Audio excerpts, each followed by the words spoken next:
main role of a CPA is to try and develop and ensure people are aware of best practice in compulsory purchase. It's a complex area of work, and there are lots of people who are involved in compulsory purchase. Not everybody's involved in it day to day, but our role is really to make sure that people are aware of best practice, and we also work closely with government to make sure that the reform agenda is being taken forward, and where there are problems with compulsory purchase legislation or compensation legislation, we try and work with government to address those sorts of issues. Picking up on where Vicky, who gave the talk previous to me, picked off, she was talking about some of the successes that the CPA has had over the years in terms of promotion of legislative reform in the compulsory purchase context. What I was looking at was, well, where are we going over the next few years, the next 5 years?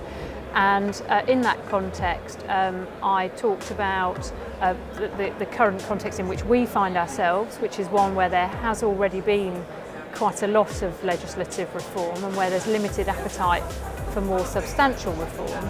And but so against that background, how do we still keep moving things forward?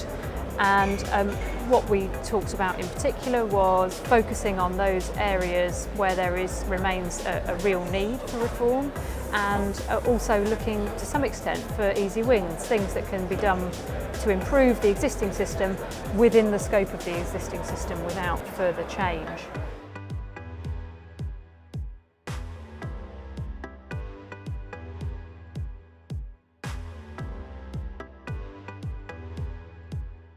So I've spoken today about Section 17 certificates, giving some of the legislative background, then moving on to give some practical case studies around how they're playing out in practice, and then to go on to give some considerations and recommendations if you're considering taking one forward, either as a landowner developer or indeed as an acquiring authority.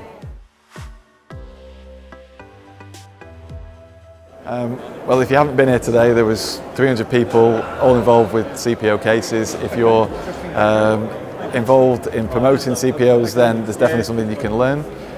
If you are someone that's affected by a CPO, then there's definitely people that you could be speaking to who might be able to assist you with any compensation claim or case that you're currently dealing with.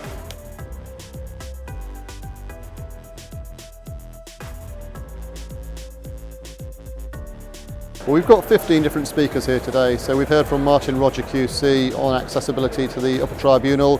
We've got a couple of case studies, one on Leicester Waterside, one on High Speed 2 as well. You get to hear about best practice and how different projects have come forward, how different local authorities and people like High Speed 2, Network Rail, Highways England, how they're using compulsory purchase powers, what's happening in terms of compensation claims. We're talking later about the use of Section 17 certificates. There's an awful lot of relevant information that's being talked about today. You've got 300 people in the room, so you've got the refreshment breaks as we have now, you've got a lunch break later and a drinks event later on today as well. So you can talk to a lot of your peers across the industry as well and pick up what they're doing, what's happening in the world of compulsory purchase, in the world of development, and it's a really, really good learning experience and networking experience.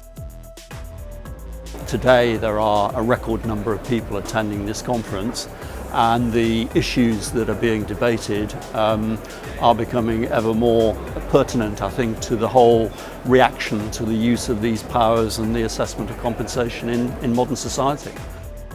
I think there's well in excess of 300 here today, and that indicates the high esteem which this annual conference is held, and the quality of the speakers that are attracted to this conference. So it is a must in the diary of people who are involved in this activity.